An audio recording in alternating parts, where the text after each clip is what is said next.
Hello बच्चों, let us see the question. Question says weak acid HA has a Ka of 1 into 10 power minus 5.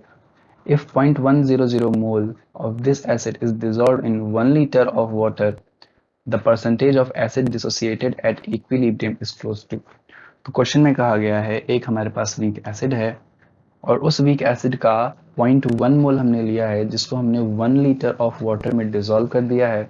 तो हमसे percentage of dissociation यानी percentage dissociation जो होता है उसकी वैल्यू हमसे पूछी गई है।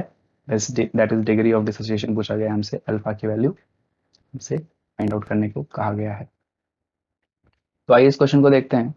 तो क्वेश्चन में हमको एक वीक एसिड दिया है और हमको क्या पता है कि कोई भी जो वीक एसिड होता है वो कैसे डिसोसिएट होता है, अपने कॉन्जुगेट जो है बेस में डिसोसिएट हो जाता है प्रोटॉन को लूज करने के बाद। तो हम मान लेते हैं कि इनिशियली इसका concentration at t is equals to 0 time पे c रहे होगा, तो यहाँ पे नील कंसंट्रेशन रहेगी। और जब यहाँ पे इक्विलिब्रियम स्टैब्लिश हो जाएगा at t is equals to t equilibrium, तो हम बोलेंगे यहाँ पे क्या कि इसमें जो कंसंट्रेशन में डिक्रीज होता है दैट इज सी अल्फा। तो यहाँ पे जो फॉर्मेशन होगा ये that will be C alpha और एनायन भी हमारा सी अल्फा बनेगा। तो अब रिमेनिंग कंसंट्रेशन अगर हम देखें यहाँ पे जो एसिड होगा वो क्या होगा, इनिशियल हमारे पास सी थी तो सी अल्फा यहाँ पे रिड्यूस हो गई, तो कितना बचेगा सी माइनस सी अल्फा बचेगा। ठीक है, तो अगर यहाँ पे हम देखें इसको और थोड़ा सा सिंप्लीफाई कर लें तो सी हम कॉमन ले सकते हैं, that is it will become C, common लेने के बाद 1 माइनस अल्फा बचेगा। अब यहाँ पे हम क्या करें, हमारे पास एक एक्सप्रेशन होता है कि एसिड डिसोसिएशन कांस्टेंट का, जिसको हम कैसे लिखते हैं, concentration of ions that is H plus ion and A minus ion divide by concentration of the acid itself. Values अगर यहाँ पे हम सब्स्टिट्यूट करें, वैल्यूज अगर सब्स्टिट्यूट करें तो Ka is equals to concentration H plus ion की दी है C alpha into concentration A minus ion की भी दी है C alpha upon C times 1 minus alpha हो जाएगी concentration of acid. Weak acid है जो यहाँ पे C से एक C कैंसिल हो जाएगा।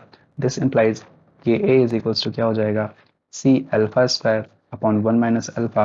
और यहाँ पे क्या होता है कि अल्फा की जो वैल्यू होती है is much less than 1। This implies जो 1 माइनस अल्फा होगा उसको नियरली हम 1 लिख सकते हैं। तो यहाँ से फिर से थोड़ा मॉडिफाई हो जाएगा हमारा के की एक्सप्रेशन, और के हमारा क्या हो जाएगा सी अल्फा स्क्वायर के इक्वल हो जाएगा। हमको क्वेश्चन में यहाँ पे के की वैल्यू दी गई है, क्वेश्चन में हमारे पास के की वैल्यू दी गई है। के हमारे पास क्या है, के हमारे पास 1 इंटू 10 पावर माइनस 5 और हमको कंसंट्रेशन भी दिया गया है। कंसंट्रेशन यहाँ पे क्या है सी दैट इज 0.1 मोल, इसको 10 पावर माइनस 1 लिख सकते हैं। तो यहाँ पे फिर क्या करेंगे हम, हमको क्वेश्चन में क्या पूछा गया था, क्वेश्चन में पूछा गया था percentage of acid association that is alpha. तो यहाँ से अगर हम देखें, इससे अगर अल्फा की वैल्यू निकालेंगे, अल्फा यहाँ से क्या आ जाएगा square root of K A by C, square root of K A by सी आ जाएगा। यहाँ से क्या आ जाएगा अगर वैल्यूज को हम सब्स्टिट्यूट करें कि ए हमारे पास 1 इंटू 10 पावर माइनस 5 एंड सी की कंसंट्रेशन जो सी की वैल्यू है वो है 10 पावर माइनस 1। इसको सॉल्व करेंगे तो ये आएगा square root of 10 power minus 4 that will come out to be alpha is equals to square root होगा 10 पावर माइनस 4 का 10 पावर माइनस 2 हो जाएगा, 10 पावर माइनस 2 हो जाएगा। इसको हम ऐसे भी लिख सकते हैं कि 1 इंटू 10 पावर माइनस 2 और इसको हम जो है 1 अपॉन 100 भी लिख सकते हैं।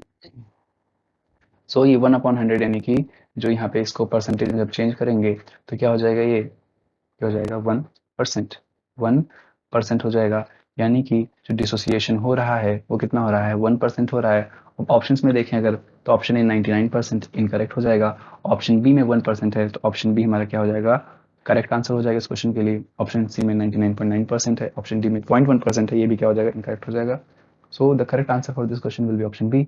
आई hope you understood, best of luck.